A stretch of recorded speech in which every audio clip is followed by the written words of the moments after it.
ठीक है, तो देखो कल हम लोगों ने जो बात करी तो एग्रो क्लाइमेटिक जोन्स की बात करी थी। तो 9 एग्रो क्लाइमेटिक जोन बांटा गया है। होप आप लोगों ने लिख लिया होगा वो सब। तो भी चीजें जैसे मान लो कभी ऐसा हो क्लास में टाइम तो अवेलेबल है, अगर आप लोग नोट्स बनाते जाना।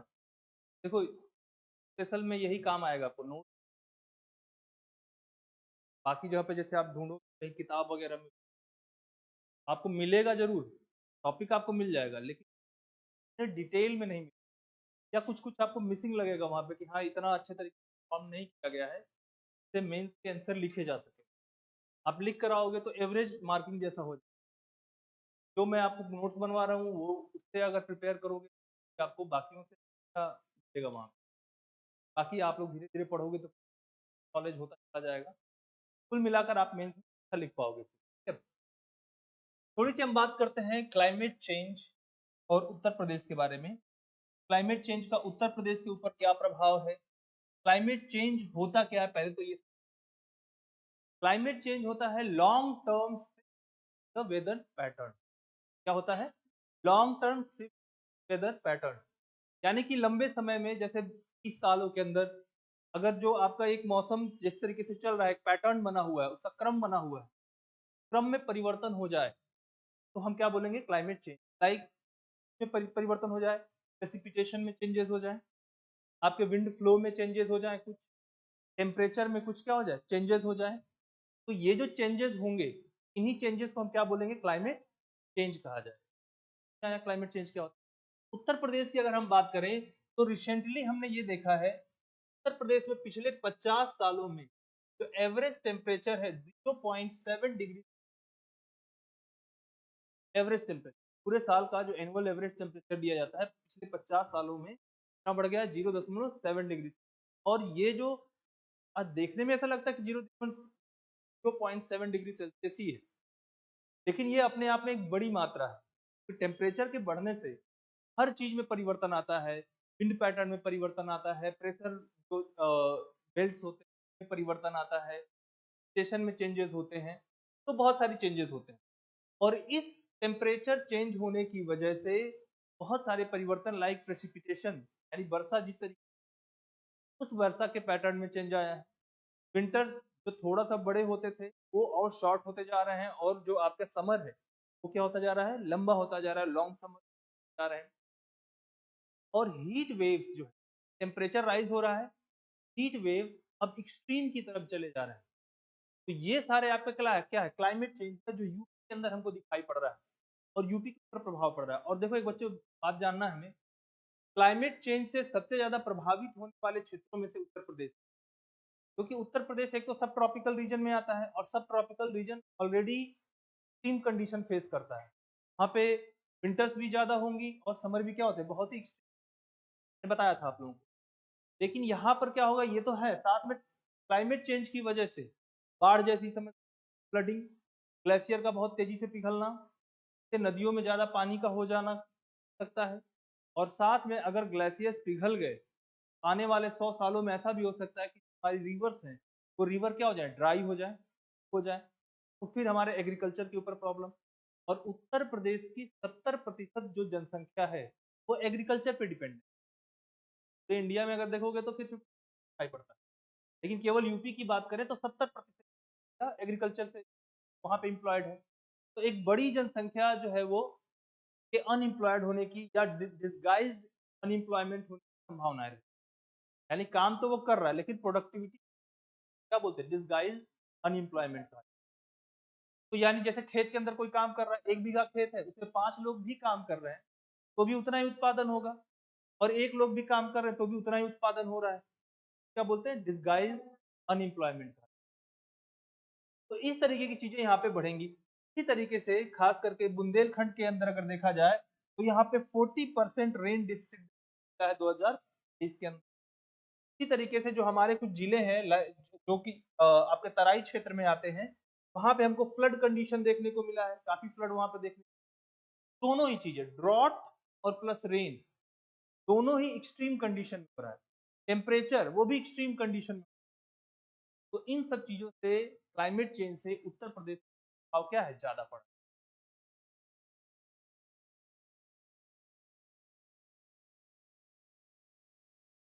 देखो, उत्तर प्रदेश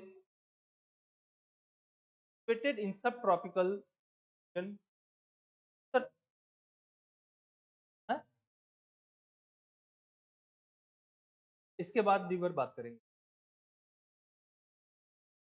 और 2 पेज सब Uttar Pradesh is situated in सब ट्रॉपिकल। उत्तर प्रदेश उपोष्ण कटिबंधीय है, उपोष्ण कटिबंधीय क्षेत्र में it already faces extreme high and low temperature. यहाँ पहले से ही extreme high and low temperature, पहले से ही तापमान तथा निम्न तापमान की दशाएं पाई जाती हैं। तापमान तथा निम्न तापमान की दशाएं पाई जाती हैं। But in past few decades, लेकिन से कुछ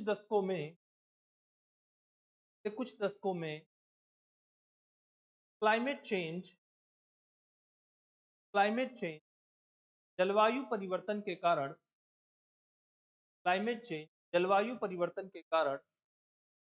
these events are rising, ये घटनाएं बढ़ रही हैं। events are rising, ये घटनाएं बढ़ रही हैं। in past 50 year से 50 सालों में एवरेज टेम्परेचर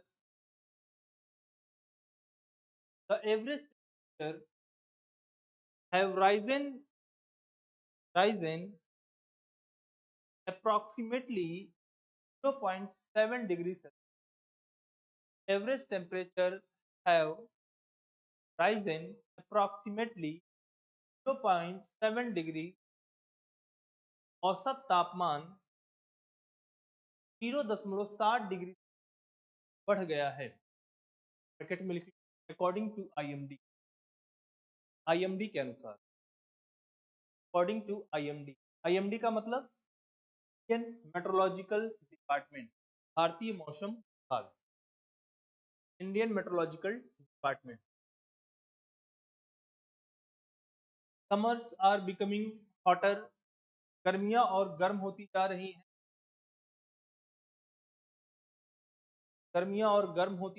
हैं। Monsoon pattern have become very unpredictable.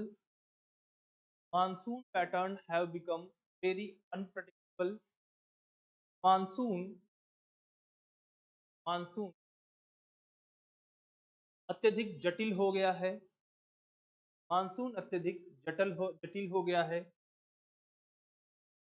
इन 2023 में Bundelkhand receive 40% less rainfall. Bundelkhand में 40% कम वर्षा, 40% लेस रेन, 40% कम वर्षा हुई। बच्चों आप लोगों को पढ़ाया कि बुंदेलखंड कैसा है, ऑलरेडी वो ड्राई, ऑलरेडी वहां पे वर्षा क्या होती है, कम, 60 to 80 सेंटीमीटर। अब उसमें भी 40% डेफिसिट हो जाए, क्या होगा, ड्रॉट हो जाएगा, वहां पे पानी पीने की सुविधाएं नहीं रह जाएंगी।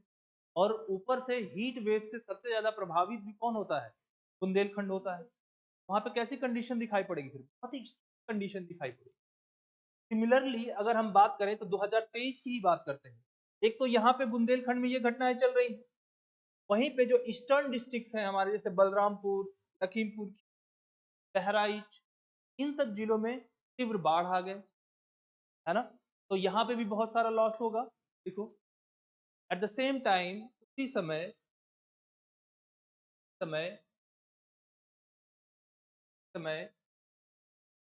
ईस्टर्न डिस्ट्रिक्ट्स, पूर्वी जिले लाइक, ब्रैकेट में लिख लिया, तराई क्षेत्र like Balrampur, Lakhimpur Kheri, Balrampur, Lakhimpur, Bahraich, Bahraich faced flood condition, Bahraich में बाढ़ की समस्या बनी रही, बाढ़ की समस्या बनी रही।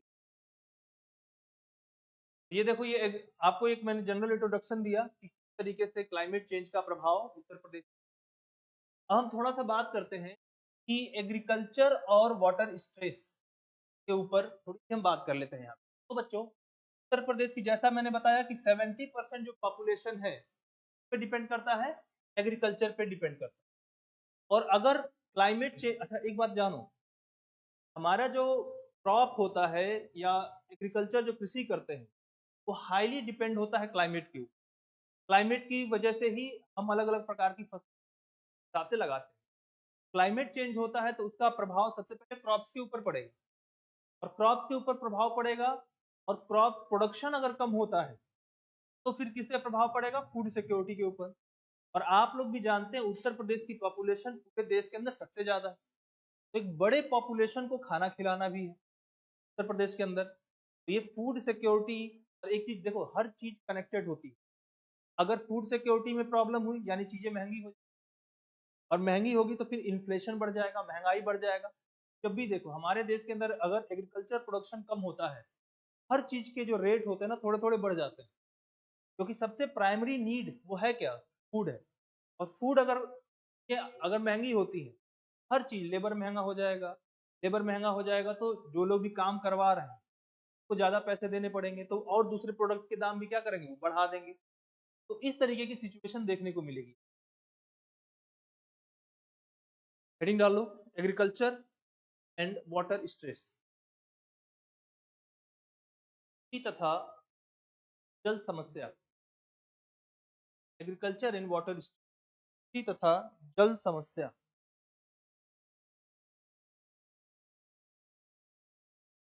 इन 70% population of Uttar Pradesh depends on agriculture. Uttar Pradesh की 70% संख्या कृषि पर निर्भर है, कृषि पर निर्भर है। If there is fluctuation in agriculture products, यदि कृषि उत्पादों में अनियमितता पाई जाती है, फ्लक्चुएशन इन एग्रीकल्चर प्रोडक्ट, उत्पादों में अनियमितता पाई जाती है, then it threatens the then it threatens the food security, तो इससे खाद्य सुरक्षा की समस्या उत्पन्न होगी। थ्रेटन द खाद्य सुरक्षा की समस्या उत्पन्न होगी। Uttar Pradesh has highest population India. Uttar Pradesh में भारत की सबसे अधिक आबादी रहती है। Uttar Pradesh has highest population in India. Uttar Pradesh में भारत की सबसे अधिक जनसंख्या या आबादी रहती है, आबादी। And food security is very important, इसलिए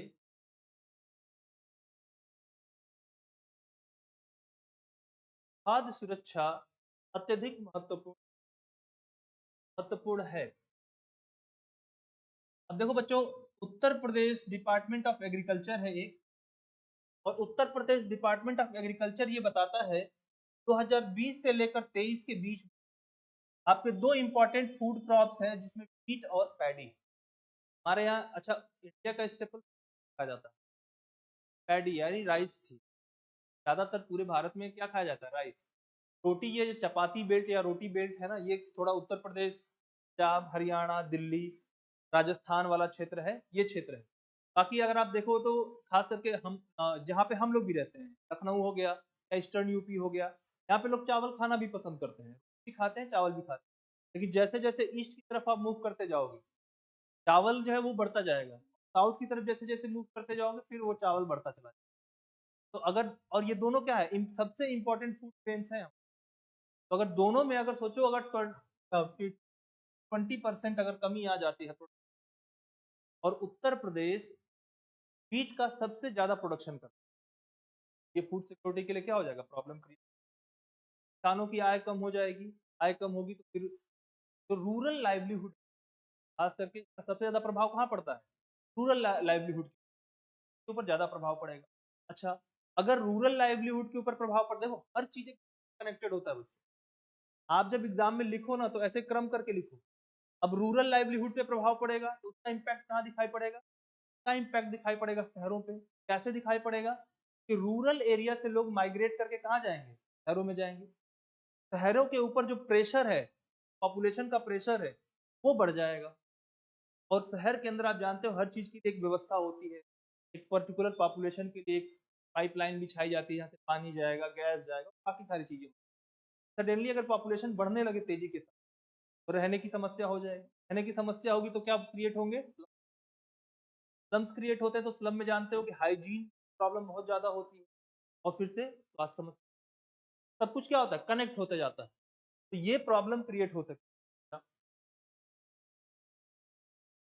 उत्तर Pradesh department of agriculture, Uttar Pradesh department of agriculture, Uttar Pradesh कृषि विभाग के अनुसार अनुसार production of paddy and wheat, production of paddy and wheat के अनुसार धान तथा गेहूं की उपज, पैडी, ड्रॉप्ड बाई 20% उपज 2020 से 2023 के, ड्रॉप्ड बाई 20% बिटवीन 2020 एंड 2023 के बीच 15 से 20% घट गई, घट गई। द सेंट्रल, लिखो, the central ground water board reported that, the central ground water board reported that, केंद्रीय भूमिगत जल बोर्ड ने ये बताया है कि, रिपोर्टेड दैट, ये बताया है कि ground water level in UP, ground water level in falling, Uttar Pradesh में भूमिगत जल का स्तर घट रहा है, घट रहा है, specially in eastern district, specially, sorry, western district, specially in western district, और मुख्य रूप से यह पश्चिमी जिलों में है। वेस्टर्न डिस्ट्रिक्ट, मुख्य रूप से यह पश्चिमी जिलों में, which will further create the problem of irrigation, will further create the problem of, जो पुनः सिंचाई की समस्या उत्पन्न कर देगा, कर देगा। इस इफेक्ट, यह प्रभाव, इस इफेक्ट, यह प्रभाव will mainly impact rural livelihood, यह प्रभाव मुख्य रूप से ग्रामीण जीवन को प्रभावित करेगा, ग्रामीण जीवन को प्रभावित करेगा। may lead migration towards urban area, may lead migration towards urban area, से शहरों की ओर पलायन हो सकता है, शहरों की ओर पलायन हो सकता है।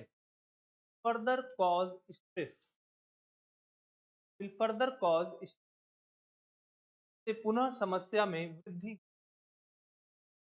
पुनः समस्या में बच्चों देखो, क्लाइमेट चेंज से एक तो हमारा क्लाइमेट के ऊपर तो प्रभाव पड़ ही रहा है कि टेम्परेचर ज्यादा हो जा रहा है, बारिश से फ्लडिंग कंडीशन हो रही है। दूसरा प्रभाव किस पे पड़ रहा है? एग्रीकल्चर के ऊपर। हेल्थ के ऊपर हमारे ऊपर बहुत सारे प्रभाव पड़ेंगे।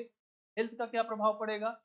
इन वेदर कंडीशन जहां पर भी होंगे, जैसे जहाँ पे बाढ़ वगैरह आ गई, वहां पर भी हेल्थ इश्यूज बहुत सारे होंगे। कुछ एरिया में बहुत क्या हो जाएगा? Dry condition. और कुछ एरिया में क्या होगा? बहुत ज्यादा मॉइस्ट कंडीशन, जहाँ पे फ्लड आ गया। मॉइस्ट कंडीशन में क्या होता है कि माइक्रो ऑर्गेनिज्म का ग्रोथ ज्यादा होता है, और माइक्रो ऑर्गेनिज्म का ग्रोथ ज्यादा होगा, जैसे मलेरिया, डेंगू, इस तरह की समस्याएं बढ़ेंगी। और जहां पे बहुत ज्यादा ड्रॉट कंडीशन हो जाएगा, जैसे मान लो कि अगर बुंदेलखंड में ड्रॉट कंडीशन जब आता है, 2023 की बात करते हैं, 2023 में लगभग 150 लोगों की मृत्यु हीट वेव की वजह से। ड्राई कंडीशन इतना ज्यादा है, इतना शुष्कता है। और ड्राई कंडीशन में क्या होता है ना, हीट स्ट्रोक्स लगते हैं। क्या लगते हैं? Heat stroke. तो जैसे डिहाइड्रेशन होता है, और ऑर्गन फेलियर जो होता है, ऑर्गन फेलियर की समस्या आ जाती है। ये सारे प्रॉब्लम क्रिएट हो सकते हैं, तो हेल्थ इश्यूज कई सारे आ सकते हैं। ठीक है ना? देख लो जरा, health issue, health due to climate change, जलवायु परिवर्तन के कारण स्वास्थ्य समस्याएं हैं। एग्रीकल्चर वाला हो गया। अब आपको हेडिंग डालना है, health problems due health issue climate change, जलवायु परिवर्तन के कारण स्वास्थ्य समस्याएं। देखिए, flood and moist condition, flood and moist condition, बाढ़ और आर्द्रता की दशाओं में there is high growth of micro organism का तेजी से विकास होता है। There is high growth of micro organism का तेजी से विकास होता है। डिजीजेज लाइक, बीमारियां जैसे कि, dengue, malaria, dengue, malaria,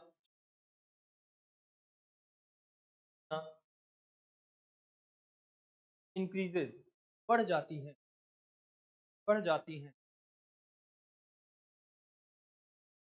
at the same time, इसी समय south western part of UP, Uttar Pradesh की दक्षिण पश्चिम क्षेत्र, फेसेस ड्रॉट कंडीशन, सूखा की समस्या होती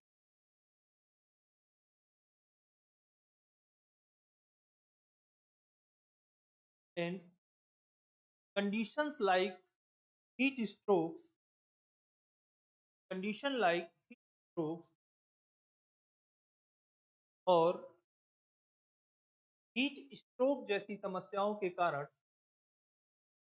मेनी पीपल डाई, कई सारे लोगों की जाती है, कई सारे लोगों की मृत्यु हो जाती है।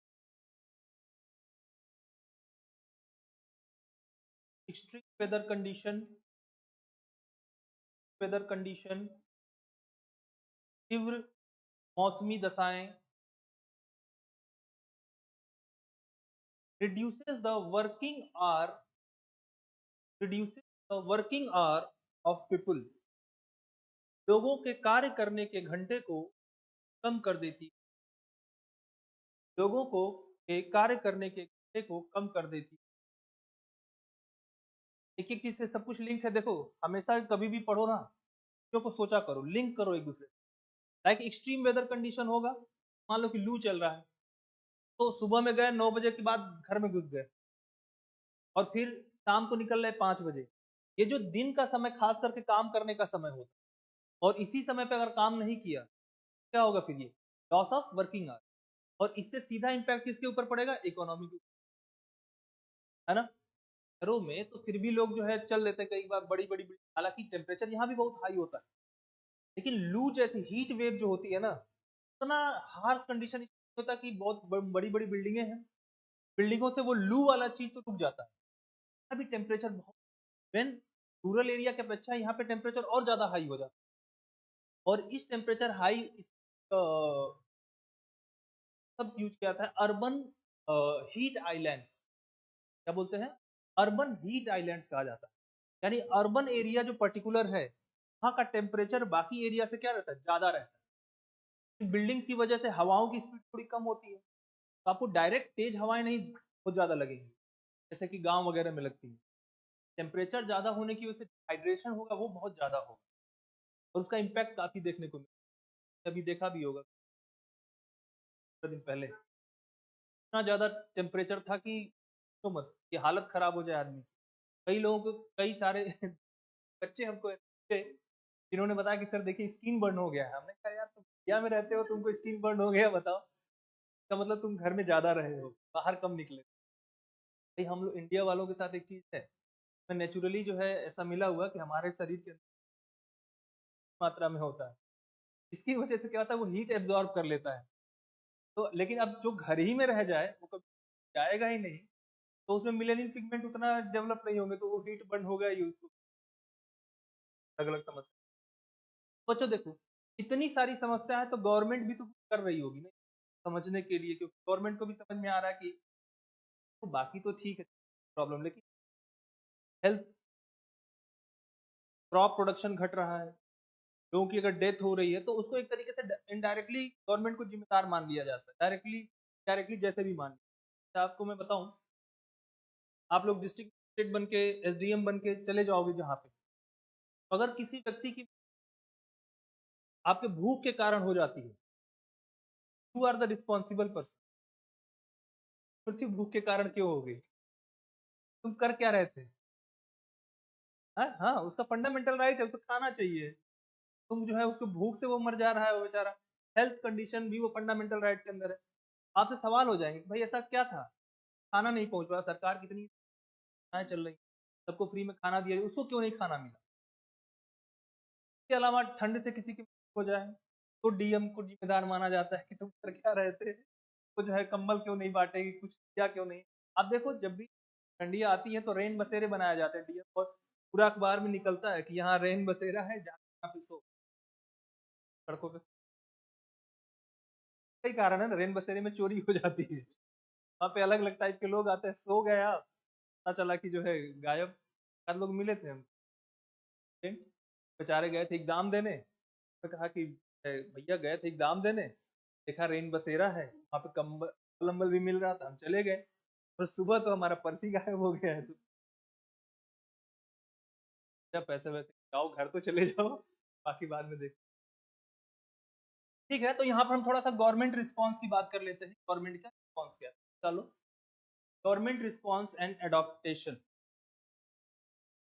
सरकार प्रक्रिया, सरकार की प्रक्रिया और अनुकूलन, और अनुकूलन। देखो भैया, हमारे उत्तर प्रदेश के द्वारा state action plan on climate change, ये एक स्ट्रेटजी है। देखो प्लान जो होता है ना, प्लान एक बनाया जाता है लॉन्ग टर्म में अचीव करने के लिए। तो ये प्लान बनाया गया state action plan on climate change, में हम एफर्ट डाला जाएगा ताकि ड्रॉट कंडीशन का जो बढ़ रहा है उसे कम किया जाए, और साथ में ऐसे हीट जनरेट किए जाएं तो कैसे हो, ड्रॉट टॉलरेंट। और देखो, और ऐसे क्रॉप्स को प्रमोट किया जाए जो ड्रॉट कंडीशन में भी ग्रो कर सके, यानी सूखे समय में भी ग्रोथ कर सके, वो बढ़ सके। अब कहेंगे कि सर ऐसे क्या, कौन से क्रॉप, लाइक ज्वार, बाजरा, तो मिलेट्स होते हैं। तो ये जो मिलेट्स हैं या मोटे अनाज जो होते हैं वो कम बारिश में भी ग्रो कर सकते हैं, लाइक 40 सेंटीमीटर बारिश इनको मिल जाए तो ये ग्रो कर जाएंगे, तो इनको प्रमोट करना। और आप देखो, लेकिन होता क्या है, मोटे अनाज के साथ में थोड़ा सा प्रोडक्शन कम रहता है, तो जैसे लोग थोड़ा उधर नहीं जाते हैं, ज्यादा किधर भागते हैं, गेहूं की तरफ। गेहूं को थोड़ा उगाना भी आसान हो गया। तो लेकिन उसके लिए क्या चाहिए आपको, बहुत ज्यादा फिर इरिगेशन की भी जरूरत पड़ जाती है, अगर बारिश वगैरह नहीं हुई इरिगेशन की जरूरत पड़ेगी। पैडी तो बहुत ही खतरनाक है, तो खूब पानी चाहिए, तो डुबो दो पानी। ये यही चाहता है कि मैं बस ऊपर से मुंह ना रहे और पानी में हम डूबे रहें, तो वो खूब बढ़िया ग्रो करेगा, कोई दिक्कत नहीं। ठीक है, कुछ बातें लिख लो इसमें। To tackle the risk of climate change, जलवायु परिवर्तन की जोखिम को कम करने के लिए, to tackle the risk of climate change, जलवायु परिवर्तन की जोखिम को कम करने के लिए गवर्नमेंट टेकिंग मेनी इनिशिएटिव, सरकार कई कई तरह की शुरुआत कर रही है under state action plan on climate change, under state action plan on climate change, जलवायु परिवर्तन के लिए राज्य राज्य योजना के अंतर्गत राज्य योजना के अंतर्गत एफर्ट हैज बीन टेकन, प्रयास किया जा रहा है, second, to develop drought resistance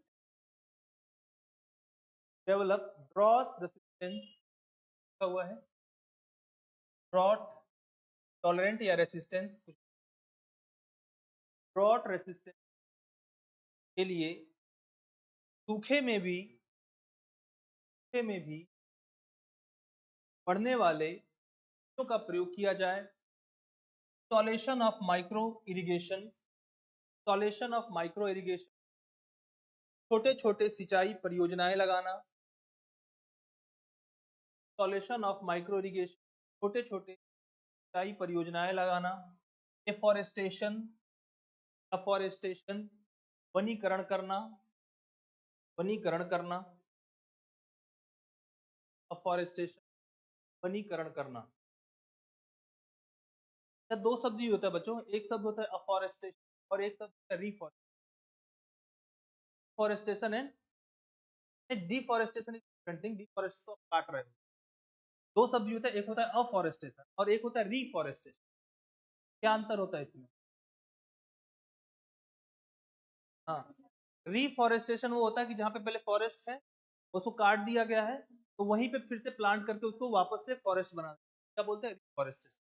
afforestation होता है कि जहाँ पे फॉरेस्ट नहीं वहां पे पेड़ लगाना, उसको क्या बोलेंगे? अफॉरेस्ट। दोनों में अंतर समझ गए? तो फॉरेस्ट एरिया को वापस से फॉरेस्ट में कन्वर्ट करना रिफॉरेस्टेशन, और अलग से प्लांट लगाना उसे हम क्या बोलेंगे? अफॉरेस्टेशन। अब इसमें जैसे एक योजना है हमारे यहाँ पे, दो योजनाएं पर्टिकुलरली काफी फेमस, एक है द प्रधानमंत्री PMKSY, और इस योजना के अंतर्गत एक इसका लक्ष्य है कि मोर क्रॉप पर ड्रॉप। क्या लक्ष्य है इसका? मोर क्रॉप पर ड्रॉप, यानी कि पर ड्रॉप के ऊपर ज्यादा से ज्यादा क्या उगा सके। अब इसके लिए हमें नई टेक्नोलॉजी को अडॉप्ट करने की सलाह दी जाती है। नई टेक्नोलॉजी में क्या? जैसे स्प्रिंकलर का यूज कर, आप लोग देखे होंगे पार्क में ऐसे ऐसे घूमता रहता है और छिड़कता रहता है पानी, है पाइप लगी रहती है, पानी तो बूंद बूंद पानी पकता है वहां पे। तो किसान पहले क्या करता था, पूरे खेत में एक साथ क्यारी खोल दिया और पानी भर दिया, पानी का भी लॉस होता था, खेत को भी नुकसान होता था। स्प्रिंकलर का यूज करना। दूसरा टेक्निक ड्रिप इरिगेशन का यूज करना। ड्रिप इरिगेशन क्या होता है बच्चों? ऐसे पाइप होगी और पाइप में बीच बीच में छेद होता है ना, और यहाँ से पानी फ्लो कर रहा होता है और इस छेद से पानी बूंद बूंद बूंद बूंद ऐसे टपक रहा होता है। और यहाँ पे क्या होगा, आपका कोई भी जो प्लांट ग्रो कर रहा है, प्लांट है, अब सीधे ये पानी किसको मिल रहा है? प्लांट को मिल रहा है। तो इधर उधर वो वेस्ट, इससे क्या हमने पानी भी बचत कर ली, और दूसरा इससे क्या बचत होता है कि आपका फ्यूल कंजप्शन कम होगा। फ्यूल कंजम्पशन कम होगा तो जो आपके किसान है उसका खर्चा कम होगा, है ना। तो बेसिकली हमने जो आपके कॉस्ट को कम कर दिया, कॉस्ट कटिंग की। एक और आप लोगों ने जानते हो कि हालांकि सरकार की स्कीम हम किसानों की आय को दोगुना करेंगे, उसमें भी ये एक इम्पैक्ट था इसका, ताकि कॉस्ट कटिंग हो जाए, तो जैसे पैसे कम खर्च होंगे तो आय वैसे ही क्या होगी? बढ़ जाएगी। द फॉलोइंग स्कीम, निम्नलिखित योजनाएं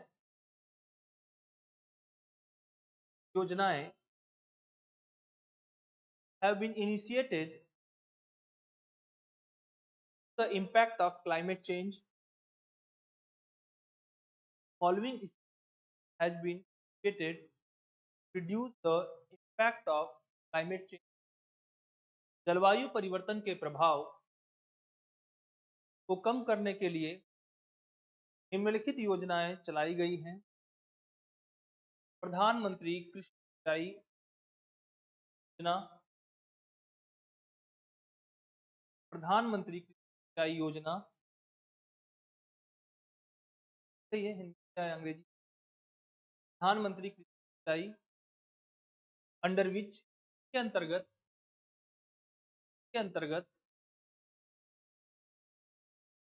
द एम इज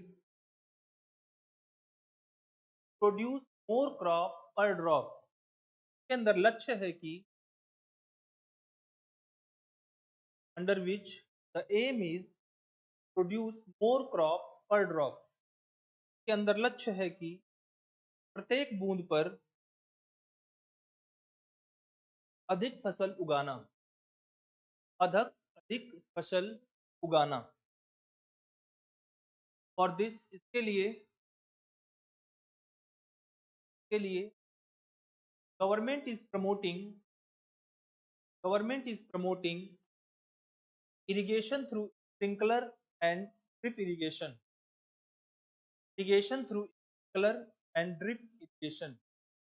के लिए सरकार स्प्रिंकलर तथा ड्रिप सिंचाई को प्रोत्साहन दे रही है।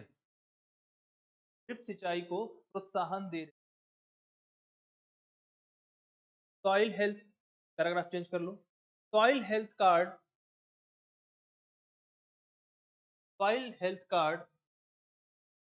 provides information about soil health. Soil health card मिट्टी की स्वास्थ्य को बताता है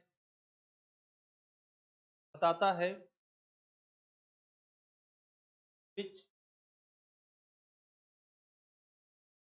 provides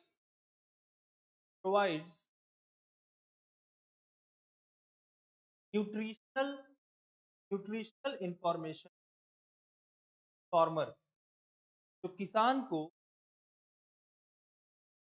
पोषकता की जानकारी देता है। इंफॉर्मेशन टू फार्मर, किसान को पोषकता की जानकारी देता है। इससे क्या होगा भाई, देखो किसान पहले क्या करता था कि अरे चलो इसमें खूब ढेर सारा यूरिया छिड़क दो, प्लांट ग्रो कर जाएगा। अब यूरिया में जो सत्ता पाई जाती है अगर मिट्टी में ऑलरेडी है, ये छिड़क कर क्या करोगे? प्लांट को तो जितना लेना है वो वहां से ले पाएगा, ज्यादा छिड़कोगे तो फिर मिट्टी खराब होने लगेगी। तो इसलिए ये किया गया। हाँ, जिस चीज कमी है वही चीज उसे प्रोवाइड कराया जाए, जिससे कि किसान का फसल की वो बचत भी हो और मिट्टी भी क्या हो, ना खराब हो। ठीक है, इसी तरीके से आप लोग जानते हो कि हमारे यहाँ पे कई सारे खास करके जुलाई महीने में प्लांट्स लगाए जाते हैं, शायद 5 जुलाई को, तो आपका प्लांट्स लगाए जाते हैं पूरे उत्तर प्रदेश के। इससे क्या किया जा रहा है, अफॉरेस्टेशन करने का प्रयास किया जा रहा है कि जगह जगह पे प्लांट लगाए। 1 करोड़ के करीब प्लांट्स लगाए गए थे। वो तो लगाए तो कुछ तो ग्रोथ किए होंगे ना, तो ये भी स्कीम चलाया जा रहा है। जरा यूपी गवर्नमेंट ऑल्सो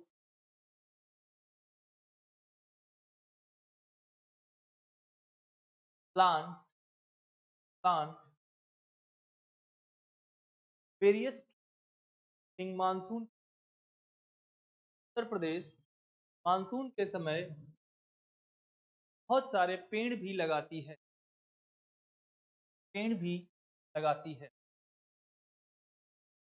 क्या?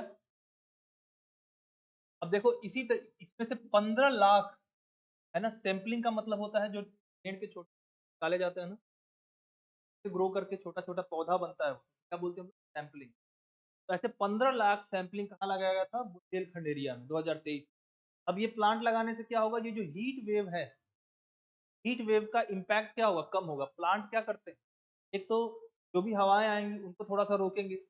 और प्लांट जो है ना ट्रांसपिरेशन करते रहते हैं। ट्रांसपिरेशन जानते हो, जो उनके यहाँ से जैसे प्लांट ने वाटर एब्जॉर्ब किया और पत्तियों से क्या होता रहता है, वाष्पीकरण होता रहता है, उसको बोलते हैं ट्रांसपिरेशन। इस ट्रांसपिरेशन से आसपास का क्षेत्र ठंडा होता है। हीट वेव के इम्पैक्ट को ये क्या करेंगे, कम करेंगे। 2023 2023 में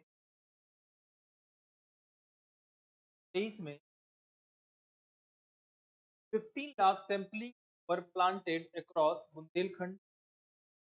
3 lakh 15 lakh 3 lakh saplings were planted across. 2023 में बुंदेलखंड में 15 लाख पौधे लगाए गए। It was to reduce the impact of heat was to reduce the impact of heat के द्वारा हीट वेव के प्रभाव को कम किया जाना था, ठीक है ना। अब इससे क्या होगा कि आपका लॉन्ग टर्म में धीरे धीरे फॉरेस्टेशन बहुत ज्यादा क्या है, इंपॉर्टेंट है पूरे उत्तर प्रदेश। ठीक है, कुछ केस स्टडी देख लेते हैं बच्चों। जैसे आप लोग एक बात हमेशा याद रखना कि जब भी आप मेंस में क्वेश्चन लिखते हो और मेंस में कोई जैसे आप बताते हो ड्रॉट, तो ड्रॉट के अंदर आपको कोई केस स्टडी जरूर डालना चाहिए। यहाँ पे क्या हुआ था, एक बुंदेलखंड में क्या हुआ था। फ्लड लिखते हो तो आपको कोई बताना होगा पर्टिकुलर इंसिडेंट, हाँ यहाँ पे फ्लड हुआ था, ऐसी घटनाएं घटी थी। तो इससे आपका जो क्वेश्चन का आंसर होता है ना वो ज्यादा इम्पैक्टफुल हो जाता है। और कभी भी मैं कहता हूँ, कभी भी कोई भी क्वेश्चन का आंसर हो, अगर आपके पास कुछ एग्जाम्पल्स हैं, एग्जाम्पल जरूर डालो वहां, क्योंकि एग्जाम्पल क्या करता है ना, वो आपकी जो आप जो लिखते हो ना तो सीधे डबल इम्पैक्ट डाल देता हो। नहीं, ये केवल ये नहीं कि डट के बैठा हुआ है कि ये पॉइंट मुझे, बल्कि ही नोज अबाउट, हाँ ये ऐसा इंसिडेंट हुआ, ऐसी घटना है, इसका एग्जाम्पल जानता है। आपने वॉल्केनिज्म के बारे में कुछ लिखा है तो लिखो, विथ एग्जाम्पल लिखो। यहाँ पे चीजें ऐसे दिखाई पड़ रही, क्या ही बात। चलो इसको बात करते हैं, लिखो केस स्टडी। तो extreme weather event in recent year, हाल ही में हेडिंग डाल लेना इंपॉर्टेंट केस स्टडी डेटा, महत्वपूर्ण महत्वपूर्ण केस स्टडी और डाटा डाटा। इसमें मैंने कुछ डेटा आपको बताया था बच्चों। डेटा क्या बताया था, पिछले 50 सालों में कितना टेम्परेचर बढ़ गया है, 0.7 डिग्री से। कौन कह रहा है ऐसा, IM, है ना। तो जरा ये चीज तो मैंने लिखवा दिया था, आप लोग इसको पुट कर लेना, हम दूसरी बातें कर लेते हैं। IMD has highlighted that, IMD ने यह उजागर किया है कि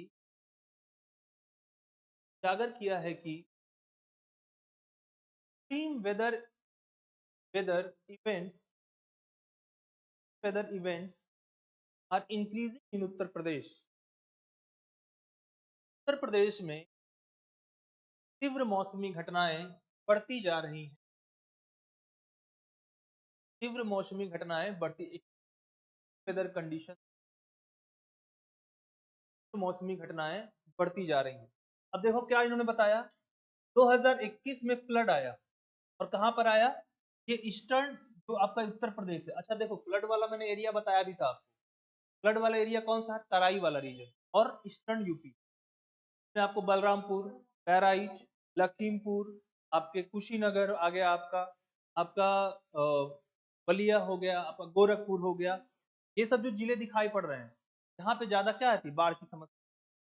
तो यहाँ पे बाढ़ कहाँ कहाँ पर आया, लाइक गोरखपुर, बलरामपुर, लखीमपुर, बहराइच, नगर, ये सारे क्षेत्र कैसे प्रभावित रहे थे, ये सब बाढ़ से प्रभावित रहे। और इसमें लगभग 1500 विलेज जो थे आपके, ये 1500 विलेज के लोग इसमें प्रभावित। और सोचो इतने जगहों पे बाढ़ आएगी तो लोग यहाँ से माइग्रेट, हानि, पशु हानि, ये सारी समस्याएं, और क्रॉप लॉस। क्षेत्र में जितना भी धान, खास करके ये धान बेल्ट होता है हमारा, ये क्षेत्र में नम कंडीशन रहता है तो धान बहुत ज्यादा उगाया जाता है। धान की फसल को क्या होगा, बहुत ज्यादा।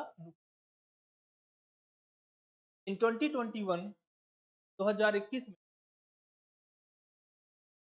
There was a big flood in eastern UP. पूर्वी उत्तर प्रदेश में बड़ी मात्रा में बाढ़ आई। डिस्ट्रिक्ट लाइक जिले जैसे कि गोरखपुर, गोरखपुर, लखीमपुर, गोरखपुर, लखीमपुर, बहराइच, बहराइच, बहराइच, नगर, Balrampur, Balrampur were most affected. सबसे अधिक प्रभावित क्षेत्र प्रभावित रहे। Around 1500 1500 village, around 1500 village were impacted by this flood. लगभग 1500 गांव से प्रभावित हुए। एंड 3 लाख पीपल, और 3 लाख लोग गॉट डिस्प्लेस्ड, और लगभग 3 लाख लोगों को स्थानांतरित किया गया, स्थानांतरित किया गया। There was huge loss of crop, livestock, property. There was huge loss of crop, livestock and property.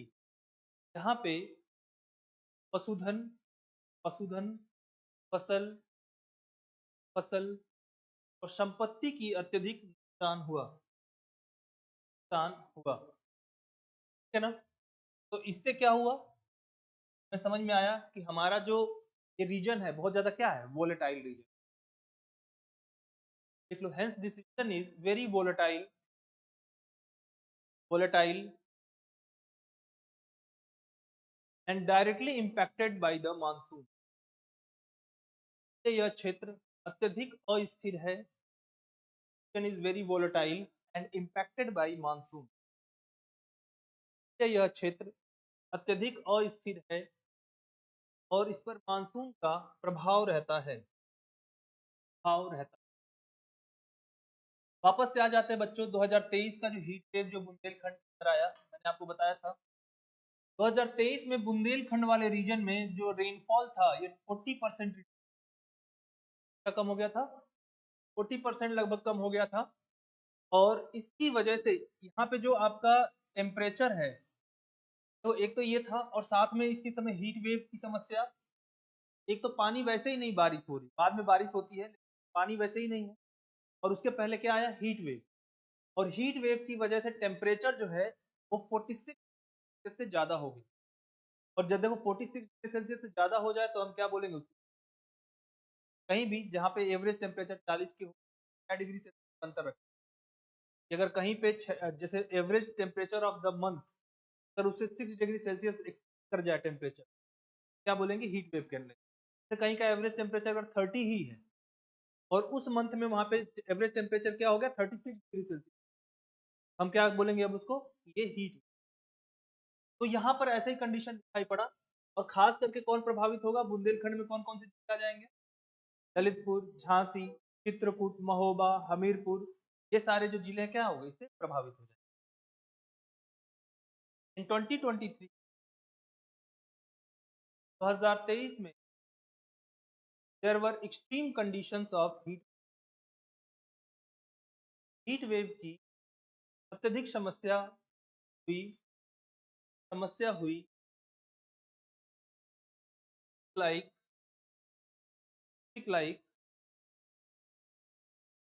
Jhansi, Chitrakoot, Mahoba,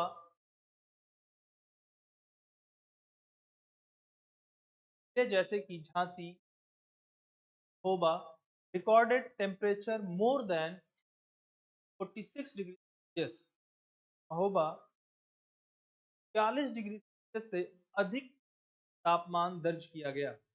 recorded temperature more than 40 degree Celsius से अधिक तापमान दर्ज किया गया। According to National Disaster Management Authority NDMA के अनुसार, एनडीएमए का गठन कब हुआ है बताएगा? कब हुआ है? 2005, है ना? तो आईएमडी को याद रखेंगे हम लोग। देखो हमारे यहाँ जो डिजास्टर मैनेजमेंट एक्ट आया था 2005 में आया था, 2004 में हमारे यहाँ सुनामी आई। सुनामी के जस्ट बाद ही क्या लाया गया था? ये लेकर आया गया। तो ऐसे करके याद रख लो 2004 दिसंबर में सुनामी आई थी। सुनामी के जस्ट तुरंत के बाद क्या लाया गया था? डिजास्टर मैनेजमेंट एक्ट, और उसी के अंदर क्या बनाया गया? एनडी में बनाया गया। तो एनडीएमए के अनुसार लिख लो, there were almost 150 cases of heat stroke.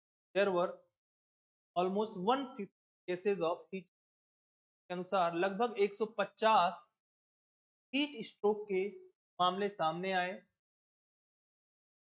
आए and wheat yield was reduced by 25%.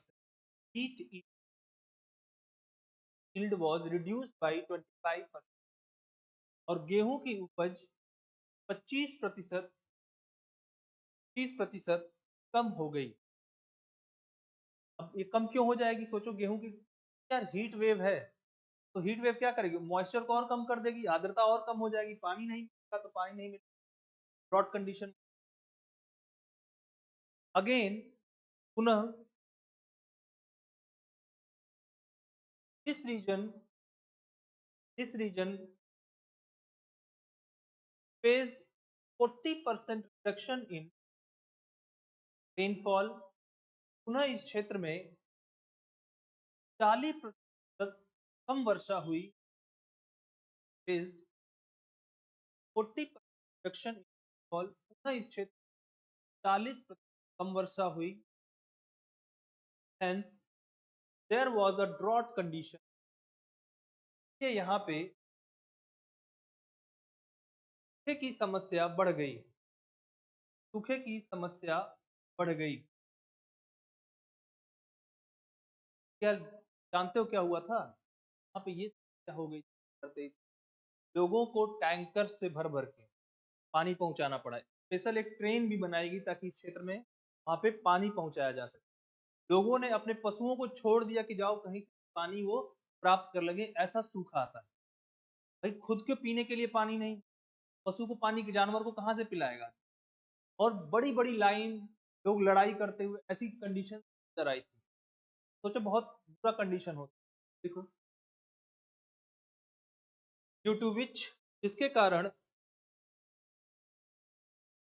Full faced many problems, के कारण लोगों को बहुत सारी समस्याएं हुई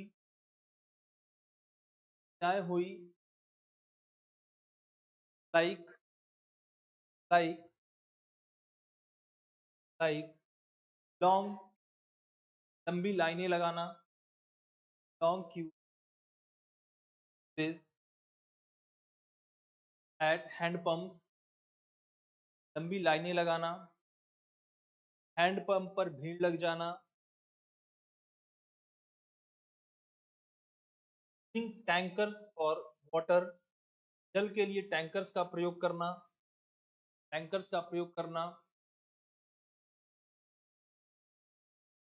there was shortage of drinking water for livestock, पशुओं के पीने के लिए पानी की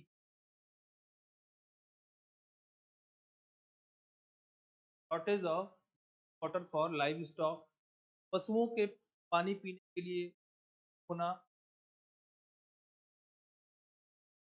ठीक है, तो ये सारी समस्या यहाँ पे उत्तर प्रदेश के अंदर सब देखने के लिए 2023 के हीट वेव और उसके बाद ड्रॉट कंडीशन। अब एक चीज और हमें जानना है, climate variability and regional disparities. तो रीजनल डिस्पैरिटी उत्तर प्रदेश में हमें कहाँ दिखाई पड़ता है? देखो बहुत आसान सी चीज, जो ऑलरेडी हम पढ़ चुके हैं। उत्तर प्रदेश के ईस्टर्न पोर्शन में क्या होता है, बाढ़ आता है। वेस्टर्न पोर्शन में क्या होती है, हीट वेव की समस्या आ रही है। और फॉल्टी एग्रो प्रैक्टिसेस वजह से जो हमारा नॉर्थ वेस्टर्न पोर्शन है ना, जैसे कि आपका सहारनपुर से नीचे आ जाओ, सहारनपुर, बागपत, गौतम बुद्ध नगर, ये वाला जो शामली, जो सारा क्षेत्र है, उन क्षेत्रों में क्या आ रही है ना, क्योंकि हमारा जो मिट्टी है, मिट्टी खराब हो रही, ओवर इरिगेशन की, ये सारा बहुत सारा रीजनल क्या है, डिस्पैरिटीज दिखाई पड़ रही है। Climate variability and regional parity, parity.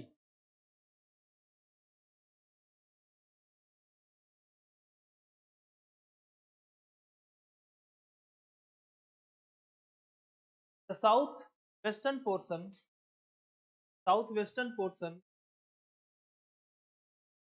दक्षिण पश्चिम क्षेत्र faces shortfall in rainfall, shortfall in rainfall, दक्षिण पश्चिम क्षेत्र में बारिश कम होती है, while eastern portion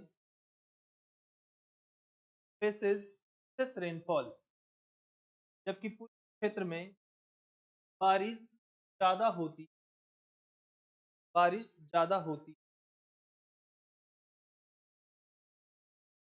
बारिश ज्यादा होती। The northwestern portion of Uttar Pradesh के उत्तर पश्चिमी क्षेत्र में सॉइल इज बिकमिंग सलाइन, मिट्टी लवणीय होती जा रही है, due to faulty agro practices, due to faulty agro practices, क्योंकि यहाँ पे खेती खेती के लिए गलत तरीकों का प्रयोग किया जा रहा है, किया जा रहा है। Hence government and people adopt, hence government and adopt